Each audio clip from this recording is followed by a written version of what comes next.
Principal మీరు vice principal vice principal ఇక్కడ ఇటు వెళ్ళాలా?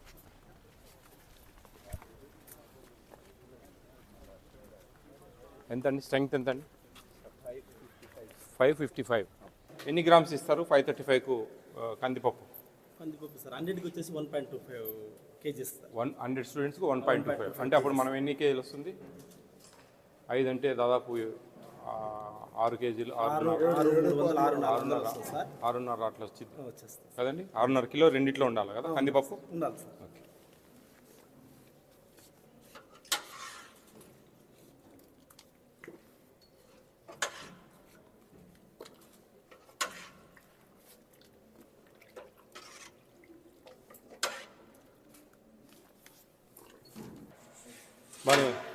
బాగానే ఉందబ్బా కందిపప్పు.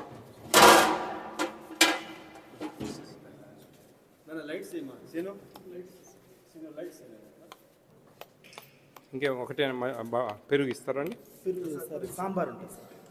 సొరకాయ కూర, సాంబారు, మజ్జిగ సార్. రాత్రి మధ్యాహ్నం అయితే కాడు.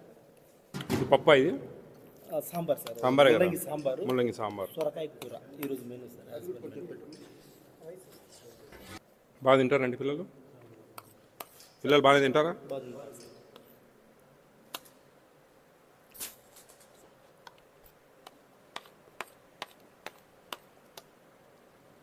బాగానే ఉందండి, టేస్ట్ ఉంది.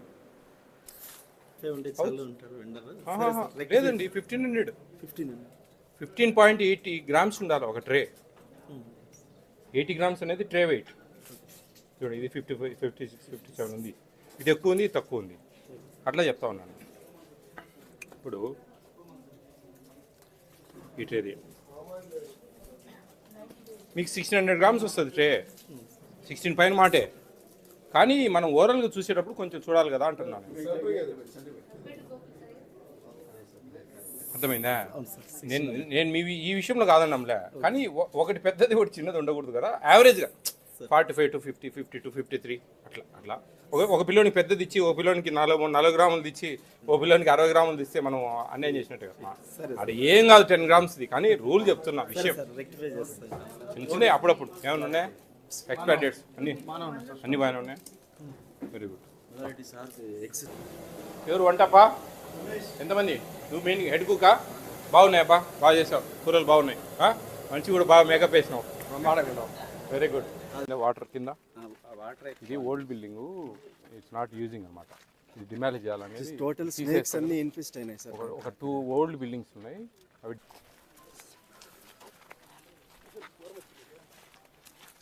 మీరు అందరూ ఇక్కడే ఉంటే ఒక 10 నిమిషాలు పిల్లలతో మాట్లాడతాను, దయవుంచి ఏమనుకోదండి. అందరూ ఒక 10 నిమిషాలు ఇక్కడే ఉండండి. మీరు ఇక్కడ మాట్లాడుకుంటారండి, ఎవరు అలాంటి ఒక 10 నిమిషాలు ఓన్లీ ఫుడ్ కమిషన్ వాళ్ళు మాత్రం రండి చాలు. ఉండేది ఇంకెవరు లేరనమాట. ఓకే, మీరు నాకు కొన్ని కరెక్ట్గా చెప్పేస్తే టకటక వెళ్ళిపోతాను. ఏదైనా ఉంటే సవరించేసి భవిష్యత్తులో ఏదైనా ఉంటే క్లియర్ చేసి వెళ్ళిపోతాను. అందుకు నేను చాలా క్లియర్గా మిమ్మల్ని అందరినీ అడుగుతా ఉన్నా, ఇక్కడ భోజనాలు ఎట్లున్నాయి? మెనూ ప్రకారం వస్తున్నాయా? మెనూ ప్రకారం పెడుతున్నారా? మీరు నిజాలు చెప్తేనే నాకు మంచి అవకాశాలు ఉంటాయి. మీరు ఏదో ఎవరు లేరు కదా, మీ స్టాఫ్ ఎవరైనా ఉంటే ఏదైనా అంటారేమో అది ఇది అనేది ఉంటుంది. లేదంటే మీరు అందరితో లెటర్లు రాపిమంటే రాపిస్తా. అది లెటర్ రాస్తారా, పేపర్లు రాస్తారా, మామూలు ఓరల్గా చెప్తారా? నాకు ఓరల్గా చెప్తారు. ఎట్లుంది ఇక్కడ భోజనాలు? బాగున్నాయా? ఏం ప్రాబ్లం లేదా? నేను 2 రకాల కూర ఉంది ఇప్పుడు, 2 రకాల కూర తిన్నాను. నాకైతే బాగానే అనిపించింది, బాగానే నచ్చింది. Okay, I'm satisfied. బట్ మీకు ఏదన్నా అంటే బాగలేనిది ఏంది? ఉప్మా ఉందా మీకు ఇక్కడ? ఉప్మా బాగుంటుందా? బాగుంటుంది, నో ప్రాబ్లమా? పురుగులు ఎప్పుడన్నా వస్తున్నాయా? తగినంత పెడుతున్నారా? కూరలకు సరిపోతున్నాయా? చికెన్ ఎన్ని గ్రామ్స్ ఇస్తున్నారు? 100 గ్రామ్స్ వస్తుంది అందరికీ? ఒక 6-7 పీసెస్ వస్తాయా? గ్రేవీ తగినంత ఇస్తా ఉన్నారా? ఏంటి మీకు ఏమైనా ప్రాబ్లం? మెయిన్గా చట్నీ నీళ్ళు ఏమైనా వస్తుందా? ఇడ్లీలో చట్నీ ఇట్లా ఇడ్లీలు బాగానే ఉంటున్నాయా? అంతా హ్యాపీనా? మరి మీకు మీ హాస్టల్ నుంచి నాకు కంప్లైంట్ వచ్చింది, సరిగ్గా పెట్టట్లేదు పిల్లలకు అని చెప్పి ఒక కంప్లైంట్ ఐ రిసీవ్డ్. అది దాని మీద నేను ఇక్కడికి వచ్చిన. మరి మీరు చెప్తే కదా ఏమైనా కరెక్ట్గా ఏమైనా ఉంటే చెప్పండి, లేకుంటే అన్నీ బాగున్నాయంటే వెల్ అండ్ గుడ్. మీ కేర్ టేకర్ మంచి ఆయన బాగా చూస్తాడా? పర్లేదా? ఆయన బాగానేనా? మంచి ఫ్రెండ్లీగా ఉంటాడా? అంటే మీకు ఏదైనా బాగాలేకుండా అని చెప్తారా? మీరు పెద్ద పిల్లలు రా, you have the right, food right. మీకు ఫుడ్ రైట్ ఉంది. ఎవరు ఆస్తి ఇవ్వడంలే, ఎవరు సొంత డబ్బు ఇవ్వడంలే. ప్రభుత్వం మీకు రైట్ ఇచ్చింది. మీకు ఇక్కడికి హాస్టల్లో ఉండేందుకు, మీరు ఇటు సీట్ సంపాదించుకొని ఇటు చదువుతూ ఉండేందుకు గాను మీకు ఫుడ్ రైట్ ఉంది అనమాట. మెనూ ప్రకారం సక్రమంగా రావాలి ఖచ్చితంగా అందరికీ. మెనూ డివైడ్ కాకూడదు ఎక్కడ కూడా. మెనూ డివైడ్ కాకూడదు అంటే మీకు అరటిపండు ఉందంటే అరటిపండు రావాలా, రాగి జావ ఉందంటే రాగి జావ రావాలా, ఎగ్ ఉందంటే ఎగ్ రావాలా, చికెన్ ఉందంటే చికెన్ రావాలా, వెజిటబుల్ బిర్యానీ ఆదివారం పూట అది బగర్ రైస్ పెడతారు కదా, అవన్నీ వస్తున్నాయా? తగినంత పెడుతున్నారా? మీకు 200 grams రైస్ వస్తుంది ఒకరికి. 200 grams అంటే ప్లెంటీ ఆఫ్ ఫుడ్ అనమాట. బాగా సరిపోతుంది. మీకు అవన్నీ వస్తున్నాయా? ఏం ప్రాబ్లం లేదు ఈ హాస్టల్లో. నేను 100 మార్క్స్ వేసుకోవచ్చా? మరి why they are kept complaint? Ramakuppam Ambedkar గురుకుల పాఠశాల స్కూల్లో కొంతమంది స్కూల్ పిల్లలకు కొంతమంది చెప్పడం జరిగింది సార్, ఇక్కడ భోజనాలు సరిగా ఉండడం లేదు, టేస్ట్గా చేయడం లేదు అని చెప్పి ఏదో రాశారు టోటల్గా. అది ఏదో వాళ్ళు మీ ప్రిన్సిపాల్తోనో లేకుంటే మీ టేక్ కేరర్తోనో ఏదో చిన్న ఇబ్బందులు జరిగి కూడా కొంతమంది వాంటెడ్లీ కూడా కొంతమంది గ్రెడ్జ్తో పెడతా ఉంటారు కొన్ని కంప్లైంట్స్ మాకు. అట్లా కాకుండా మీరు స్వచ్ఛంగా మీరు నీట్గా ఏదైనా చెప్తే కనుక నేను నోట్ చేసి మీరు మీ మనసులో అయితే అంతా బాగానే ఉంది అనేది నాకు అర్థమవుతా ఉంది. ఎందుకంటే అక్కడ చూసిన పదార్థాలు కూడా అన్ని క్వాలిటీగా ఉన్నాయి, అన్ని ఐఎస్ఐ మార్క్ ఉన్నాయి, మంచిగా FSSAI సర్టిఫికేట్ హోల్డ్లో ఉన్నాయి, అన్నీ కూడా ఎక్స్పైర్ కాకుండా అన్ని చిక్కీస్ కానీ అన్నీ బాగున్నాయి. రైస్ కూడా బాగానే ఉంది. రైస్ ఎప్పుడైనా ముద్ద అవుతుందా? బాగానే ఉంటుంది. రైస్ కూడా బాగా ఉడుకుతూ ఉంది, బాగానే ఉంది కదా. మీకు హ్యాపీగా ఉంది. మీకు 2 బిల్డింగ్స్ ఓల్డ్ బిల్డింగ్స్ డిమాలిజ్ చేయమని చెప్పి అడిగారు. అది నేను చెప్పి కలెక్టర్ గారికి చెప్పి చేపిస్తా. ఇంకేమైనా సమస్యలు ఉన్నాయి ఇక్కడ? దోమలు ఏమైనా ఉన్నాయి ఎక్కువ? బాత్రూమ్స్ దూరం ఉన్నాయన్నారు కదా, కొంచెం దూరం కదా బాత్రూమ్స్, అదో సమస్య చెప్పారు. పాములు ఏమైనా కనపడతా ఉన్నాయి ఎప్పుడైనా పాములు? అప్పుడప్పుడు కనపడతాయి. ఆ ఓల్డ్ బిల్డింగ్స్ వల్ల కనపడతా ఉన్నాయని చెప్పి మీ వైస్ ప్రిన్సిపాల్ కంప్లైంట్ చేశారు. ఆ బిల్డింగ్స్ నేను రిమూవ్ చేపిస్తాను కలెక్టర్కి చెప్పి. ఇంకా ఏమైనా ఉన్నాయా? ఫుడ్ సమస్యలు ముఖ్యంగా, నేను ఫుడ్ సమస్యలు చూసేది. All the best all of you. Okay, be careful. ఇది మంచి సమయం, ఇది మీరు మంచిగా చదువుకోవాలా.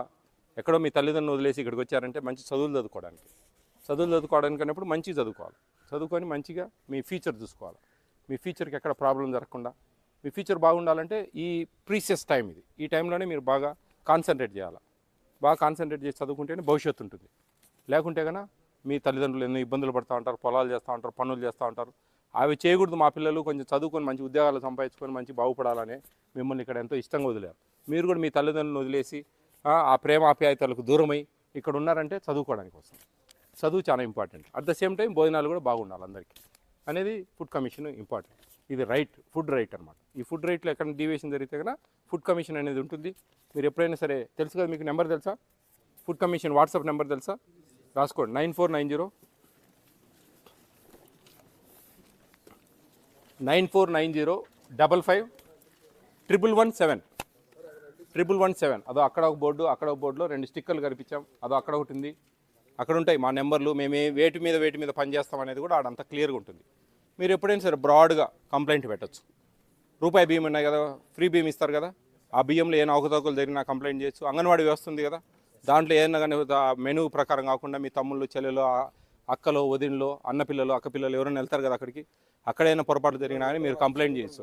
మధ్యాహ్న భోజన పథకం ఉంది కదా, జగనన్న గోరుముద్ద అని చెప్పేసి హై స్కూళ్ళల్లో జరుగుతూ ఉంది. స్కూళ్ళల్లో అక్కడ మీ తమ్ముళ్ళు ఎవరైనా చెల్లెళ్ళు పోతూ ఉంటారు కదా, అక్కడ ఏదైనా మెనూ డివేట్ అయినా కానీ మీకు అక్కడ నుంచి కూడా కంప్లైంట్ చేయొచ్చు మీరు. ఓకే, ఇలా వెల్ఫేర్ హాస్టల్స్, ఈ హాస్టల్స్లో ఎక్కడ పొరపాటు జరిగినా అని ఇవన్నీ కూడా మేము ఫుడ్ కమిషన్ అనేది సీరియస్గా యాక్షన్ తీసుకుంటాం. యాక్ట్ ఉంటుంది, సస్పెండ్ చేస్తాం అధికారులను, ఫైన్లు వేస్తాం. ఓకే, ఇవన్నీ కూడా జరుగుతాయన్నమాట. కేసులు పెడతాం. ఇంత పెద్ద సిస్టమ్ ఇది. ఫుడ్ కమిషన్ అనేది ఒక స్పెషల్ యాక్ట్. ఈ యాక్ట్ మీలాంటి సంక్షేమ శాఖ హాస్టళ్లలో చదివే పిల్లలు మీ రైట్స్ మీరు మిస్ కాకుండా మంచిగా అన్ని భోజనాలు బాగా తినాలా. ఎందుకంటే మీకు డబ్బులు ఇస్తుంది ప్రభుత్వం, అవి ఈ మెనూ ప్రకారం మీకు వడ్డించాలన్నీ. ఓకేనా? అంతా ఓకేనా? Happy? Can I move? All the best all of you. Very good.